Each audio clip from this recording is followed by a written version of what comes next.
नमस्कार दोस्तों। आज भारतीय लोकतंत्र के लिए एक काला दिन है।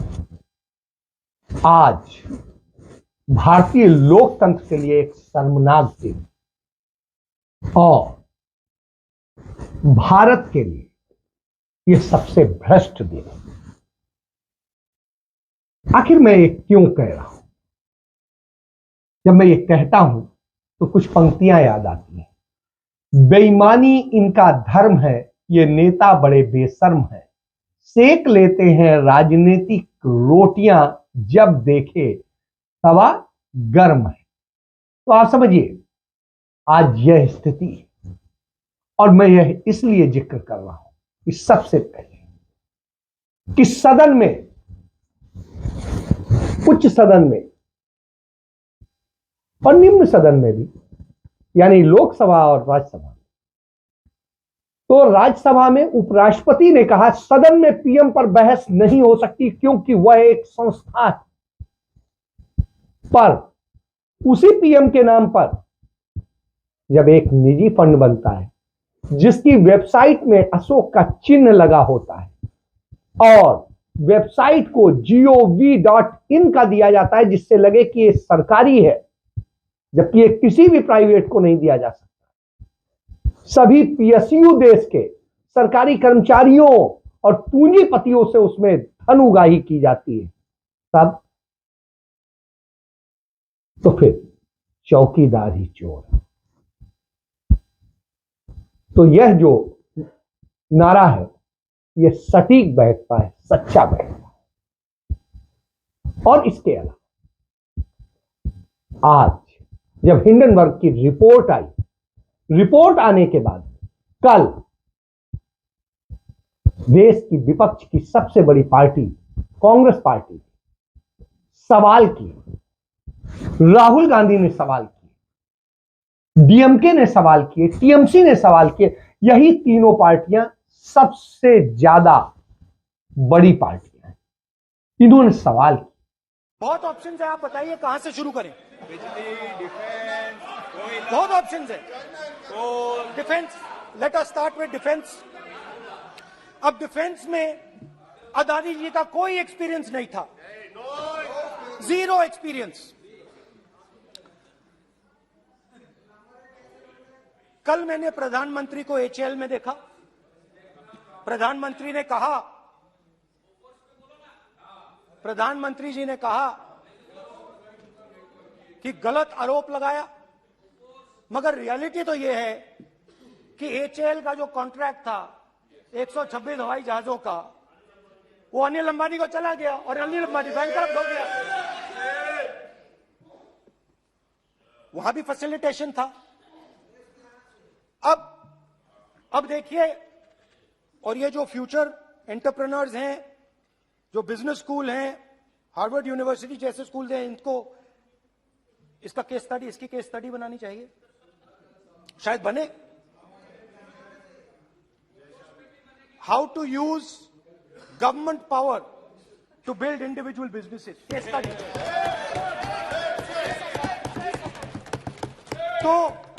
तो अब देखिए, अदानी जी की डिफेंस में इंटरेस्ट देखिए।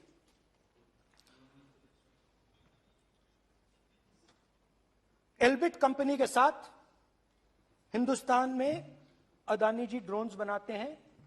ड्रोन्स को हिंदुस्तान की एयरफोर्स, आर्मी, नेवी के लिए रिफिट करते हैं। अदानी जी ने यह काम कभी नहीं किया है पहले। एचएएल यह काम करती है।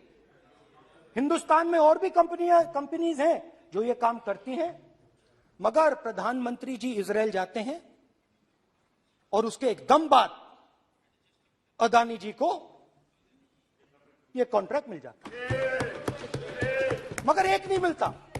ये मत सोचिए कि ये सिर्फ एक कंपनी की बात हो रही है, ये इंडस्ट्रीज की बात होती है यहां पे। जैसे मैंने आपको दिखाया, एयरपोर्ट का पूरा सिस्टम उठा के ले गए, 30% मार्केट शेयर एयरपोर्ट में ले गए, वैसे ही डिफेंस में करा। तो 4 डिफेंस की इनके पास कंपनीज हैं। यह काम इन्होंने कभी नहीं किया।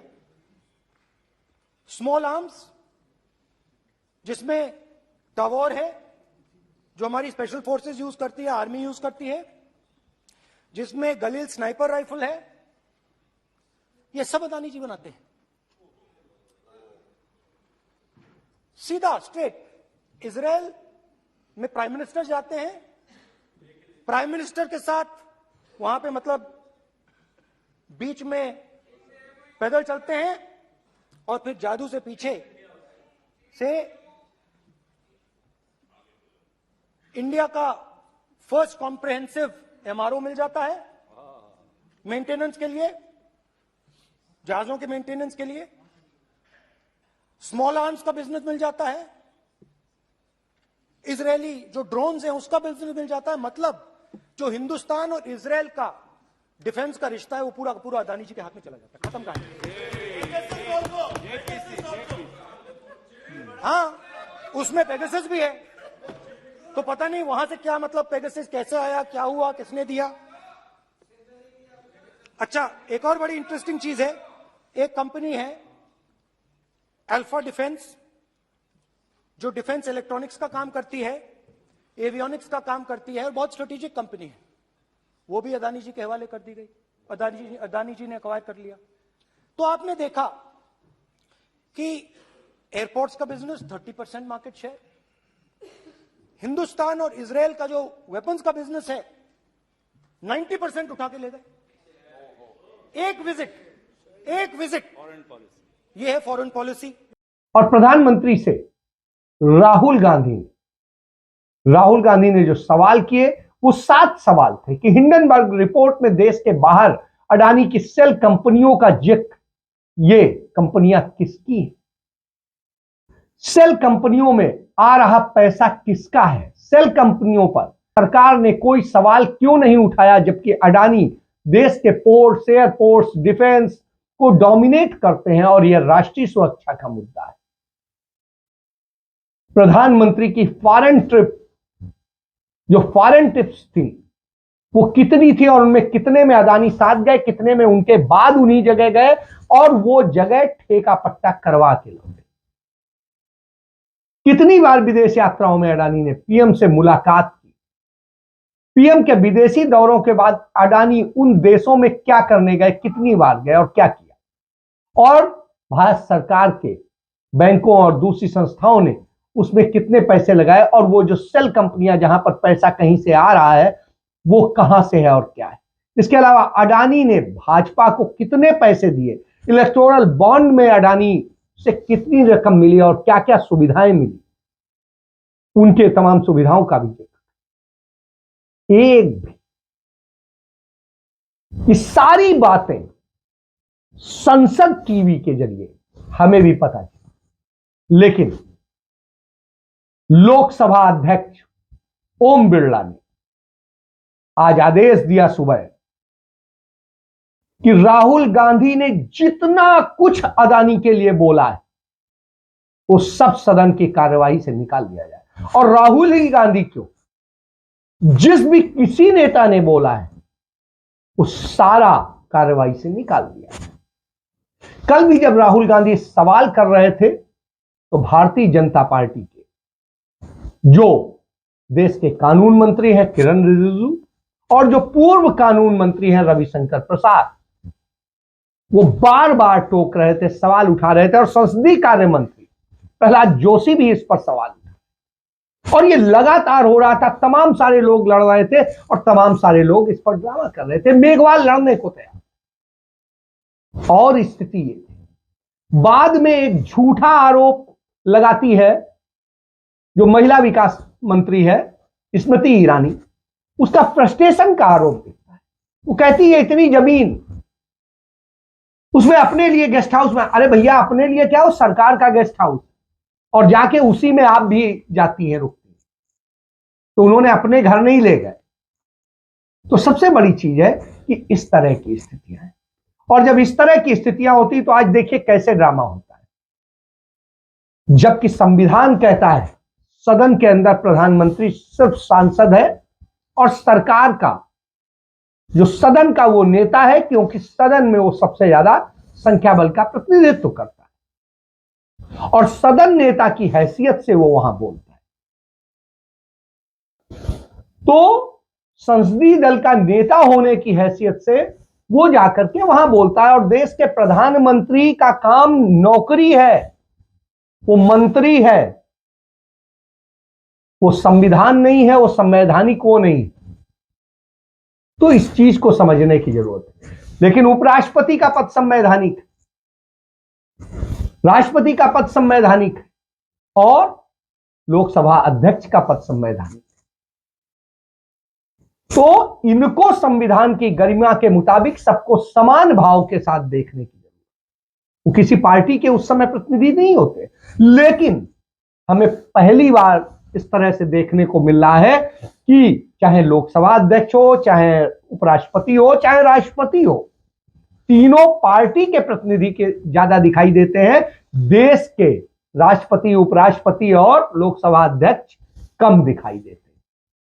और हालात तो यहां तक है कि वो सारी चीजों में जो है सत्ता पक्ष कुछ बोले उसकी बजाय वो बोल रहे होते हैं, वो कार्यकर्ता की तरह से भारतीय जनता पार्टी के लड़ने लगते हैं, व्यवहार करते हैं। आप सोचिए, संविधान और संसद और सबकी गरिमा गिर रही, लोकतंत्र की गरिमा गिर रही। एक भाजपा के सांसद ने तो यहां तक कह दिया कि प्रधानमंत्री राम है और राष्ट्रपति सबरी हैं, वो सबरी जो राम की सेवा कर रही थी। त्रेता युग में माता सबरी प्रभु श्री राम का स्वागत करने के लिए आतुर थी। और आज जब संयुक्त सत्र की हम लोग बात करें, आदरणीय राष्ट्रपति महोदया जब संसद में प्रवेश कर रही थी, तब ऐसा लगा था कि उस समय त्रेता युग में सबरी माता प्रभु श्री राम का स्वागत कर रही थी, तभी ऐसा लग रहा था कि प्रभु श्री राम माता सबरी का स्वागत करने के लिए, अभिनंदन के लिए संसद के द्वार पर खड़े हैं।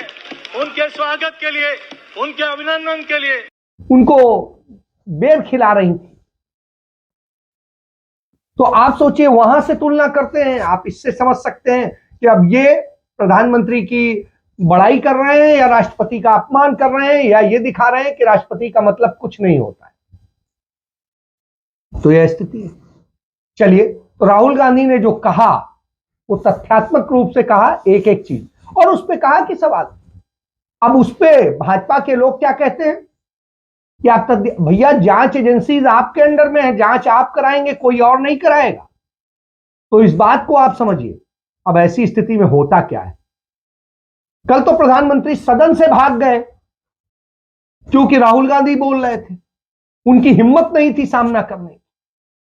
आज जब वो सदन में आए और उन्हें जवाब देना था सबके सारे सदस्यों के सवालों का, तो प्रधानमंत्री ने 85 मिनट भाषण दिया। थोड़ी बहुत देर नहीं, 85 मिनट। और 85 मिनट भाषण के दौरान उन्होंने सिर्फ कांग्रेस को कोसा। ही कहा गया था और कांग्रेस ने कहा था कि भारत की बर्बादी पर हार्वर्ड में केस स्टडी होगी, ऐसा कहा था।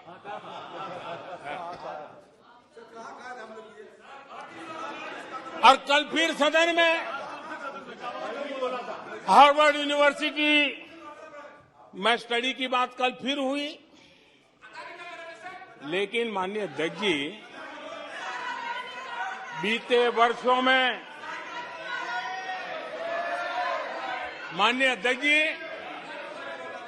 बीते वर्षों में हार्वर्ड में एक बहुत बढ़िया स्टडी हुई है, बहुत इंपॉर्टेंट स्टडी हुई है। और उस स्टडी है, उसका टॉपिक क्या था मैं जरूर सदन को बताना चाहूंगा। और ये स्टडी हो चुकी है। स्टडी है the rise and decline of India's Congress party. ये स्टडी हो चुका है और मुझे विश्वास है अध्यक्ष जी, मुझे विश्वास है भविष्य में कांग्रेस की बर्बादी पर सिर्फ हार्वर्ड नहीं, बड़े बड़े विश्वविद्यालयों में अध्ययन होना ही होना है। पंडित जवाहरलाल नेहरू को कोसा, उसके इतिहास को कोसा, कांग्रेस पर जो सत्ता में रहते तमाम आरोप लगे थे, जिन्हें इन्हीं की सरकारों में क्लीन चिट दी गई, माना गया कि गलत है, अदालतों ने ठहरा दिया गलत है, और उनको लेकर के कांग्रेस को घेरने की कोशिश की। और फिर क्या कहा कि साहब कांग्रेस पार्टी पर के खत्म होने का इतिहास रिसर्च किया जाएगा, कांग्रेस पार्टी को क्या कर दिया और क्या स्थिति है। और उन्होंने कहा, भारत जोड़ो यात्रा पर उन्होंने कमेंट किए, उन्होंने देश की एकता अखंडता को लेकर के कांग्रेस की जो लड़ाई है उस पर कमेंट किए, और यहां तक कहा कि राहुल गांधी जम्मू कश्मीर घूम कर आए। हुजूर पैदल चल के दिखा दीजिए, आप तो 1 किलोमीटर चल नहीं पाए थे, 750 मीटर भी नहीं चल पाए थे, वो भी आपने गाड़ी के ऊपर खड़े होकर के लग के आप चले थे। तो यह स्थिति है।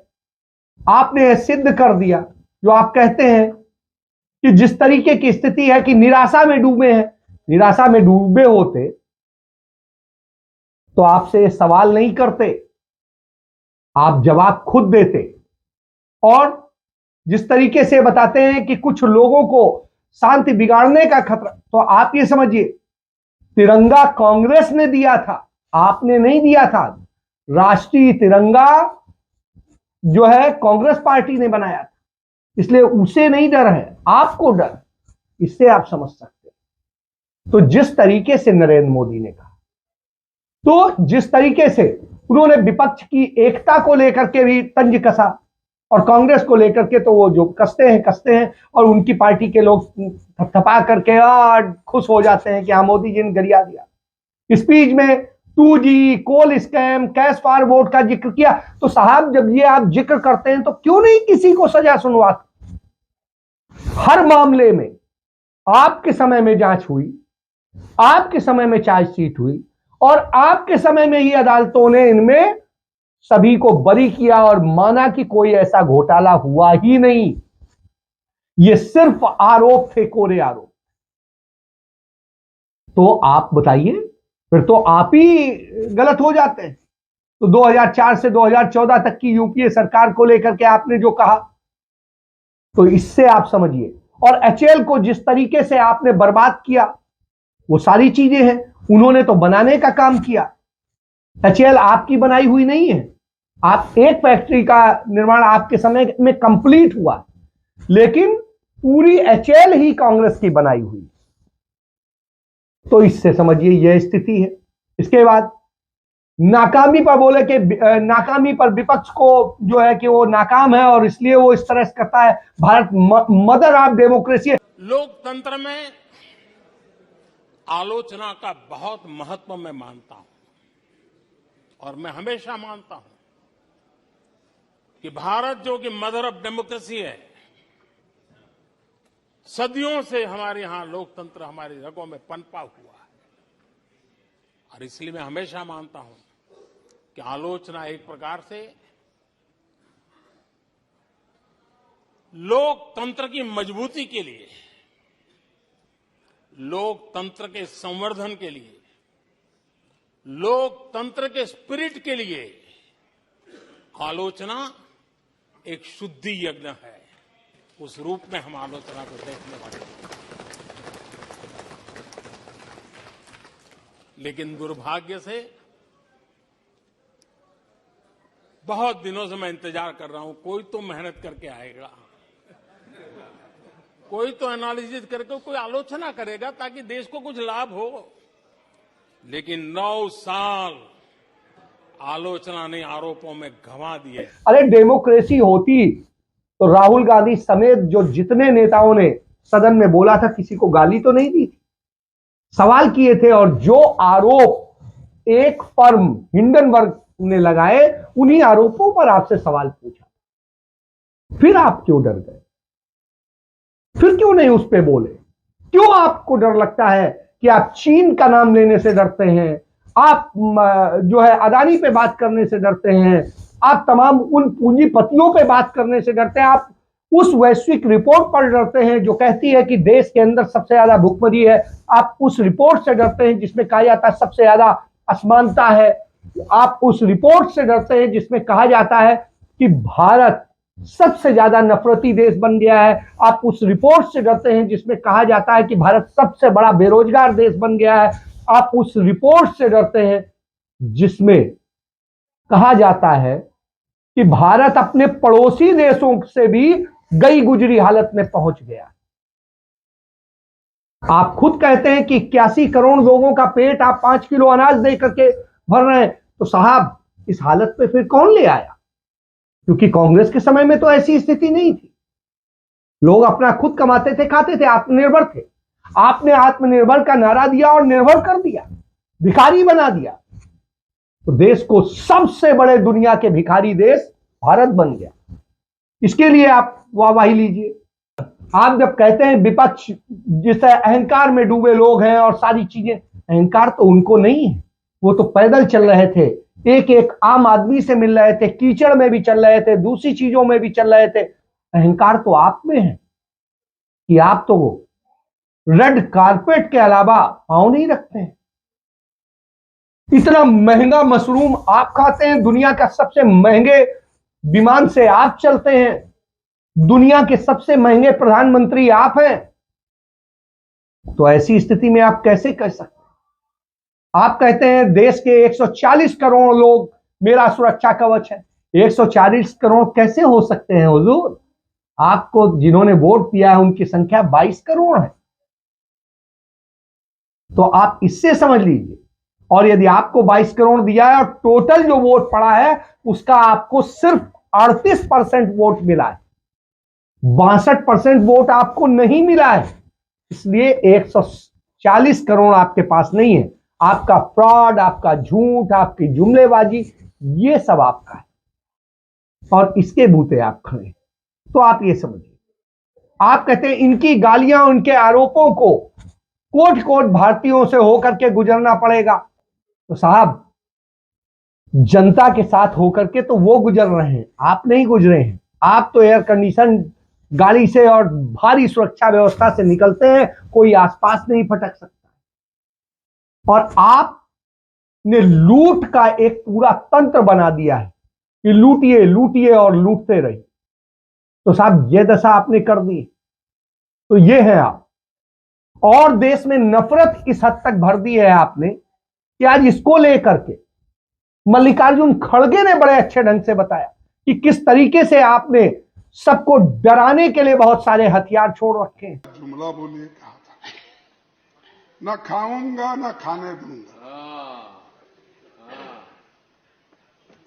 लेकिन मैं आपके सामने चंद उद्योगपतियों को क्यों खिला रहे हैं ये मैं पूछना था। एक देखिए, एक मोदी जी साहब के नजदीकी दोस्त की दौलत 2.5 साल में 13 गुना बढ़ गया। 2014 में उसका 50,000 करोड़ रुपए थी, 2019 तक 1 लाख करोड़ रुपए हुई। अचानक ऐसा क्या जादू हो गया कि 2 ही साल में 12 लाख करोड़ रुपए की संपत्ति आ गई। मुझे समझ में नहीं आता, इतना फास्ट डेवलपमेंट। हाँ, ये क्या दोस्ती की मेहरबानी बोलना? क्या आप उनसे फिर क्यों साहब? ये व्यक्ति जिसकी संपत्ति 2.5 साल में 13 गुना बढ़ गई और 14 में 50,000 करोड़ की थी। ये समझिए, ईटी, सीबीआई और इनका किस तरह दुरुपयोग होता है, ये सिर्फ आपके राज्य में देखा जा सकता है। आप क्यों नहीं बताते ये रिश्ता क्या कहलाता है? वो ईडी वहां क्यों नहीं यूज करते? क्योंकि आप डरते हैं, डरपोक। तो डरपोक प्रधानमंत्री इस देश को मिला है, कायर प्रधानमंत्री मिला है। यह इस देश का दुर्भाग्य। राहुल गांधी से जब इस पर पूछा गया तो उन्होंने कहा हम तो पहले ही कह रहे थे, जवाब क्या देंगे? इनके पास जवाब होगा तब देंगे। राहुल जी, पीएम के क्यों एक्सपेंड किया? आपके सवालों का जवाब मिला? कोई जवाब नहीं मिला। No, in fact, Prime Minister was shell shocked. He was in shock and there was no answer. एक जवाब नहीं दिया प्रधानमंत्री जी ने। और मैंने कोई कॉम्प्लिकेटेड क्वेश्चन तो नहीं पूछा है। मैंने ये पूछा है आपके साथ कितनी बार गए हैं, वहाँ कितनी बार मिले हैं, तो सिंपल से सवाल थे, जवाब नहीं दिया। लेकिन उन्होंने जवाब मिले क्या आपको? सवाल पूछे थे, आपको जवाब मिला। पीएम के स्पीच पे आपको क्या कहना है? जवाब मिला आपको? No, I am not satisfied but it reveals the truth. Hindi में ये मतलब स्पीच से सच्चाई दिखती है कि अच्छा इंक्वायरी की बात नहीं हुई। अगर मित्र नहीं है तो ये कहते ठीक है मैं इंक्वायरी करा देता हूं। इंक्वायरी की बात नहीं हुई। डिफेंस इंडस्ट्री है, वहां पे शेल कंपनीज हैं, बेनामी पैसा घूम रहा है, उसके बारे में प्रधानमंत्री ने कुछ नहीं कहा। तो मतलब क्लियर है कि प्रधानमंत्री उनकी रक्षा कर रहे हैं। वो कह रहे हैं देश के लोगों को भरोसा है। सर राहुल जी, वो कह रहे हैं कि देश के लोगों को भरोसा है मोदी पर। इस पर आप क्या वो कहेंगे? तो ठीक है, मतलब मेरा कहना है कि ये नेशनल सिक्योरिटी का मामला है, हिंदुस्तान के इंफ्रास्ट्रक्चर का मामला है। प्रधानमंत्री को ये कह देना चाहिए ठीक है हम इंक्वायरी करेंगे, चेक कराएंगे क्या है इसमें। बहुत बड़ा घपला है, मगर वो भी नहीं बोला। तो जरूर वो उनको प्रोटेक्ट करने की कोशिश कर रहे हैं, मैं समझता हूं। और इसीलिए कार्रवाई से निकाल दिया। क्यों नहीं एक बार भी नाम लेने की हिम्मत नहीं कर पाए अडानी की? जवाब देना तो दूर की बात, क्यों नहीं बात करते हैं? आप कंडेम नहीं करते, जैसे इतने झूठ बोलते हैं वो भी बोल देते हैं। तो आप इससे समझ सकते हैं उज्ज्वला योजना के नाम पे जो दावे किए जाते हैं वो कितने बड़े फ्रॉड है, आप देखिए। और इसके साथ साथ तमाम सारी चीजें हैं, तमाम फ्रॉड है आपके, कि जिस तरीके से पूरी मशीनरी लगा करके राहुल गांधी की आपने छवि खराब करने की कोशिश की, उन्हें पप्पू घोषित करने का काम किया। तो आप समझिए उसको लेकर के जब कांग्रेस पार्टी के लोकसभा में नेता ने इसको लेकर के सवाल उठाया, आपके पास उसका भी नहीं। हिंडनबर्ग का नाम सुनते ही सीट छोड़ के खड़े हो गए उपराष्ट्रपति। क्यों भाई, आप क्यों डर रहे हैं? आपकी हवा क्यों? आप तो उपराष्ट्रपति हैं, आप क्यों डर रहे हैं? यह लोकतंत्र के लिए शर्मनाक है। आज सबसे शर्मनाक दिन था कि इतना कायर प्रधानमंत्री की एक सवाल का जवाब नहीं दे सकता। मीडिया से तो मुखातिब नहीं हो पाता है। जिम्मेदार सांसद, पूर्व अध्यक्ष कांग्रेस पार्टी के भी सवाल का जवाब नहीं दे पाता, पूर्व मंत्रियों के सवाल का जवाब नहीं दे पाता। और एक नहीं दर्जनों सांसदों ने सवाल किए, एक सवाल का जवाब नहीं दिया। इससे आप समझ लीजिए, कहा जाता है ना जांच कौन, वो वही डरेगा ना। चोर की दाढ़ी में तिनका, तो चोर की दाढ़ी में पहले तो ये आरोप थे कि यह चौकीदार चोर है, अब तो साबित हो गया चौकीदार चोर है, क्योंकि चौकीदार अपनी चोरी न खुल जाए इस डर से छिपा डरा घूम रहा है। इसके साथ मैं अपनी बात समाप्त करता हूं और आपसे आग्रह करता हूं कि यदि आपने चैनल सब्सक्राइब नहीं किया है तो कीजिए, सच को आगे बढ़ाइए, अधिक से अधिक शेयर कीजिए और अधिक से अधिक लोगों तक सच पहुंचना चाहिए, क्योंकि ये सरकार सच छिपाने का काम करती है। आपने देखा कि संसद में किस तरह से जो राहुल गांधी ने सच बोला उसे संसद की कार्रवाई तक से निकाल दिया गया। तो ऐसी स्थिति में सच को बढ़ाना है, मदद करनी है, तो इस तरह कीजिए। हम आपसे किसी से कोई भी धन नहीं लेते हैं, किसी तरह का पैसा नहीं लेते हैं, आपके सहयोग की बात करते हैं। और सहयोग हमें सिर्फ इतना चाहिए कि चैनल को अधिक से अधिक लोगों तक यह बात पहुंचनी चाहिए, वीडियो पहुंचना चाहिए, इसलिए शेयर करें। इसके साथ बात समाप्त कर रहा हूं। जय हिंद, जय भारत, धन्यवाद।